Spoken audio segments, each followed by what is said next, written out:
Welcome back. We're at a very snowy Big House in Ann Arbor, Michigan, where earlier Saturday, Noel, Ohio State, for the first time since 2019, has defeated Michigan in the game. That's right, Chase, and the players got to lean into the weather conditions, making snow angels to celebrate after the game. They clearly weren't the only ones feeling the effects of this weather. Don't know where my voice went. I wasn't cheering, I promise. We were just shooting the game on the sidelines, but I think I may have breathed in too many flurries, so we're just going to have to work with this. But super exciting for Ohio State to get that win for the first time since 2019. Absolutely. Historic win for the Buckeyes. The flurry started in the first quarter, Noel, and that's where we start this game. Let's break down how the Buckeyes won.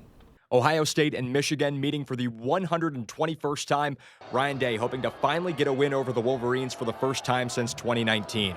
First drive of the game, Michigan drive, stalls out, so they settle for a field goal. Dominic Zavada hits the 45-yarder to go up 3-0 on Ohio State. Next drive for the Wolverines, again, stalls out, so they go to Zavada. This time hits a 25-yarder to put Michigan up 6-0. Still the first quarter, Ohio State finally gets on the board with a 24-yard field goal from Jaden Fielding. One of these teams finally found the end zone in the second quarter when Julian Sayin airs it out to Jeremiah Smith for a 35-yard touchdown, and the Buckeyes took a 10-6 lead. Michigan answered back with another field goal from Zavada, this time from 49 yards out. He puts the Wolverines within a point, and it's now a 10-9 ball game. Later that quarter, 5 minutes to go till half, Buckeyes in the red zone. Sayin takes the snap, throws the dart right to Brandon Innes, who falls into the end zone for a touchdown. Another 6 on the board for Ohio State, and they'd lead 17-9 at the break.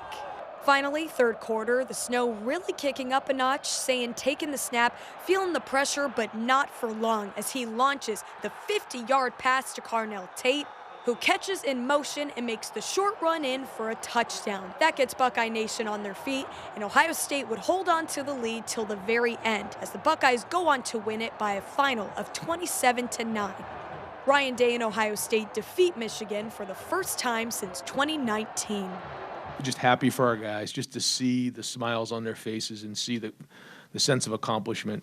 You know, the fact that we were going to play in this game really, really hard for the love of our brother, not, for the hatred of our opponent. That wasn't what it was about, and that's what they did on the field today. And then all the hard work, and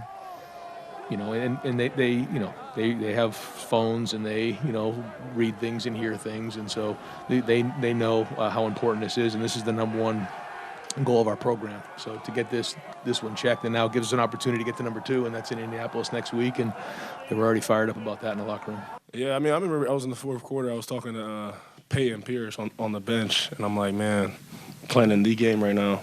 Both teams trying to get to the Big Ten championship. It's snowing. It's end of November. Like, it's stuff you dream about. So kind of daydreaming a little bit on the sideline, but it means so much. Being a Columbus kid, been a Buckeye fan since I was a kid, so it's awesome. And with that, Ohio State continues their perfect season record, 12-0, and officially playing in the Big Ten Championship in Indy next weekend. And Chase, you got a chance to sit in on Michigan's press conference. What was the energy like in there? Well, head coach Sharon Moore said essentially they ran into a great team who played a better game today. Let's hear from head coach Sharon Moore after the game. Not being able to, get a rhythm offensively, they did a good job, and credit to them. There's no excuse for it.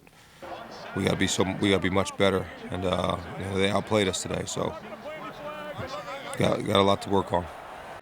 As we said, Ohio State caps off a perfect regular season, 12-0, and they will go for a Big Ten title next weekend, and potentially after that, a national championship. That's right, Chase. And as for Michigan, they pick up their third loss of the season, and their chances of making the college football playoffs become even slimmer. That's going to do it for us from a very snowy Big House in Ann Arbor, Michigan. For Noel Blumel, this is Chase Bachman. That's all for sports.